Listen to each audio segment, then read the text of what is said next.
साथियों जोहार, जय मूल निवासी, जय यीशु मसीह की। सब सुने सत्य और मेहनत की।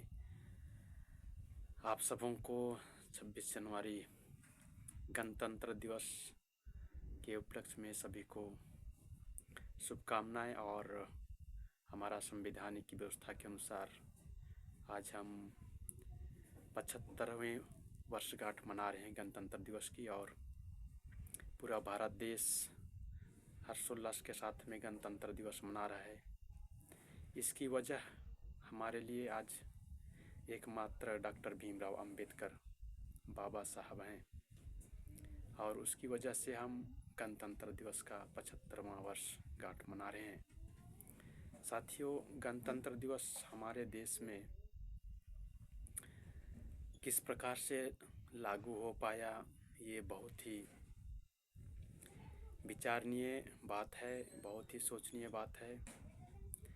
1947 15 अगस्त को हमारा देश स्वतंत्र हुआ था। ऐसा कहा जाता है, ये हमारे लिए कितना सही है कितना झूठ है, हम अपने देश की आज़ादी का 75वां वर्षगांठ जो मनाए, उसके अनुसार हम देखें तो हमारे लिए पता चलेगा कि हमारी हालत ST SC OBC और माइनॉरिटी की हालत, उनकी स्थिति कितना सुधरा है, कितना उन्नति पर पहुँचे हैं, और ये हालात उनको कितना आगे तक ले गया है। इसी से हम आकलन कर सकते हैं कि हम आज गणतंत्र देश में रह रहे हैं। लेकिन वास्तविकता तो यही है साथियों कि हमारा भारत देश 75वां गणतंत्र दिवस जरूर मना रहा है, लेकिन संविधान के अनुसार हमारे लिए ST SC OBC और माइनॉरिटी के लिए आज तक कुछ भी नहीं मिल पाया। यदि संविधान चलाने वाले लोग ईमानदार होते, अच्छे होते, निष्ठावान होते, संविधान के अनुसार देश को संचालित करते, तो आज ST SC OBC और माइनॉरिटी के लोगों के जीवन में 5 किलो अनाज पर निर्भर रहने की आवश्यकता नहीं होती। उनको हम कह सकते हैं कि मैया सम्मान योजना के आधार पर झारखंड को अभी आगे बढ़ाने का कोशिश किया गया है, महिलाओं को सम्मान योजना करके। वो भी हमारे लिए ज़रूरत नहीं होता, क्योंकि हमारे देश में जो गरीबी है वो गरीबी 1947 के पहले जो हालात थी वही हालात हमारे देश में अभी भी चल रहा है। क्योंकि हमारे देश की केंद्र सरकार कांग्रेस और BJP संविधान के अनुसार जो व्यवस्था दिया गया है, संविधान में 395 अनुच्छेद के अंतर्गत हमारे लिए 64 आर्टिकल ST SC OBC और माइनॉरिटी के लिए दिया गया है। उतने अनुच्छेद के अनुसार यदि हमारे देश के लोगों को कल्याण की बातें, उन्नति की बातें, विकास की बातें यदि सरकार करती, और उसको करके आज हम इस देश में जो जीवित हैं ST SC OBC और माइनॉरिटी के लोग, जिनका आबादी लगभग 90 से 95% होता है, और ये आंकड़ा भी 1931 की जनगणना के अनुसार हम पाते हैं। तो आज तक हमारे देश में ना तो जाति आधारित जनगणना आज़ादी के बाद में हुआ, और ना आगे भी होने का कुछ उम्मीद दिखाई देता है, ऐसा नहीं लगता।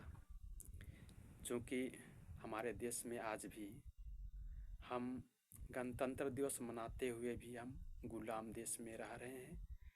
विदेश के लोग हम लोगों पर आज भी शासन कर रहे हैं, और ये यूरेशिया से आए हुए आर्य ब्राह्मण हम लोगों पर शासन कर रहे हैं। कांग्रेस और BJP गणतंत्र दिवस के नाम पर हमारे लोगों को विभिन्न प्रकार के उपहारों से, लालच, लोभ से, प्रलोभन से हमारे ST SC OBC और माइनॉरिटी के लोगों को लुभाना चाहते हैं, अपने ओर आकर्षित करना चाहते हैं, देश को विकास की ओर ले जाना चाहते हैं, ऐसा दिखा रहे हैं। लेकिन ये वास्तविकता नहीं है। हम गणतंत्र दिवस डॉक्टर भीमराव अंबेडकर के लिखित संविधान, जिसको उन्होंने अकेले ही लिखा, जो भी कि ड्राफ्टिंग कमेटी के 7 सदस्य थे, और डॉक्टर भीमराव अंबेडकर अकेले ही ड्राफ्टिंग किया। और उसको इस संविधान को लिखने के लिए 2 साल 11 महीने 18 दिन का वक्त लगा। आप सोच सकते हैं, जब आप एक पुस्तक लिखते हैं, अगर आप लेखक होंगे तो कितना उसको सहेजना पड़ता है, कितना सोच समझ करके उसको लिखना पड़ता है। लेकिन ये तो विधान की बात है, नियम की बात है, कानून की बात है। उसको लिखने के लिए जो ST SC OBC और माइनॉरिटी के लोग विभिन्न जाति विभिन्न धर्म के बीच में जीव रहते थे एक साथ, उनके लिए नियम कानून, समता, स्वतंत्रता, बंधुता और न्याय पर आधारित संविधान को लिखा, जिससे कि ST SC OBC और माइनॉरिटी के लोग एक समानता जीवन जी सके, आर्थिक और सामाजिक रूप से। जो भी कि हमारे लिए राजनीतिक में एक अधिकार तो मिल गया कि हम एक वोट एक मूल्य को आज भी हम दे रहे हैं, लेकिन हमारा जीवन स्तर आगे नहीं बढ़ पाया।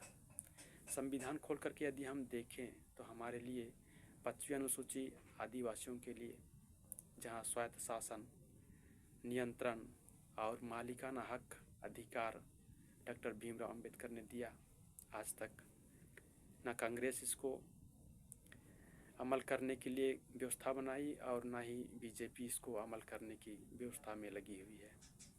लेकिन आज हम देखें, भारतीय जनता पार्टी के शासनकाल में हमारे राष्ट्रपति जो हैं आदिवासी हैं, और आदिवासी राष्ट्रपति के होते हुए भी ये आदिवासियों के लिए 5वीं अनुसूचित क्षेत्र, जहां स्वायत्त शासन उनका है, मालिकाना हक अधिकार, जल जंगल जमीन उनका है, 5वीं अनुसूचित क्षेत्र के अंतर्गत में उनका जल जंगल जमीन पर नियंत्रण और अधिकार होना चाहिए, वो आज भी नहीं मिल पाया।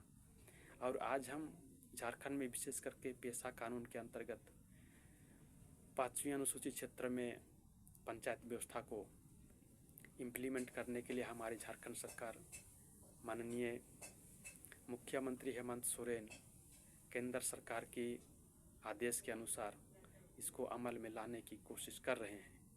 लेकिन इसमें इतना सहज नहीं है कि ये पेशा कानून के अंतर्गत 5वीं अनुसूची हमारे क्षेत्र जिसमें मालिकाना हक अधिकार है वो मिल सकेगा, ऐसा कहना बहुत ही मुश्किल है।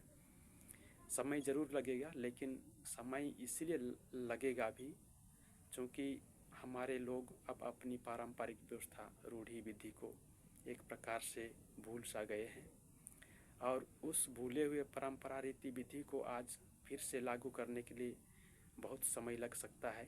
लेकिन लोगों को जागरूक होने की आवश्यकता है।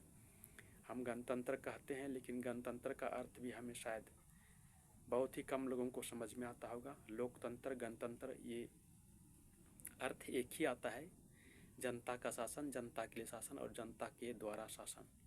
ये लोकतंत्र का अर्थ होता है, जिसका 4 पिलर होता है: कार्यपालिका, न्यायपालिका, विधायिका और मीडिया। ये लोकतंत्र के 4 खंभे होते हैं जो आज लोकतंत्र को टिकाए रखी है। लेकिन लोकतंत्र तो पूर्ण रूप से ख़त्म होता हुआ दिखाई देता है, क्योंकि न्यायपालिका में भी ब्राह्मण लोग 90% हैं, कार्यपालिका में 80% हैं, विधायिका में 95% हैं और मीडिया में 100% वही विदेशी आर्य ब्राह्मणों का ही कब्जा है। इसलिए आज हमारा लोकतंत्र लगभग ध्वस्त हो चुका है, और आज हम ये समझने का कोशिश करेंगे कि हम किस प्रकार की व्यवस्था में आगे बढ़ रहे हैं। संविधान को ख़त्म करने की कोशिश की जा रही है, और संविधान को ही चुनाव के समय कहा जाता है कि संविधान कभी ख़त्म नहीं होगा। ये शासन प्रशासन के लोग ही कहते हैं, सरकार चलाने वाले लोग ही कहते हैं। ये हमारे लिए आज समझने की ज़रूरत है। पूरे भारत देश के लोग, ST SC OBC और माइनॉरिटी के लोग गणतंत्र दिवस के उपलक्ष्य में यही कोशिश करें कि हमारा संविधान आज ख़त्म हो चुका है। पूरे देश में निजीकरण किया गया है, सरकारी संस्थानों को निजीकरण कर दिया गया है, और हम उसी में चल रहे हैं। साथियों, इस छोटे वीडियो में आप सभी को इतना ही कहकर मैं अपनी बातों को समाप्त करता हूं। आप सबों को जय मूल निवासी, जय संविधान, जय लोकतंत्र। धन्यवाद।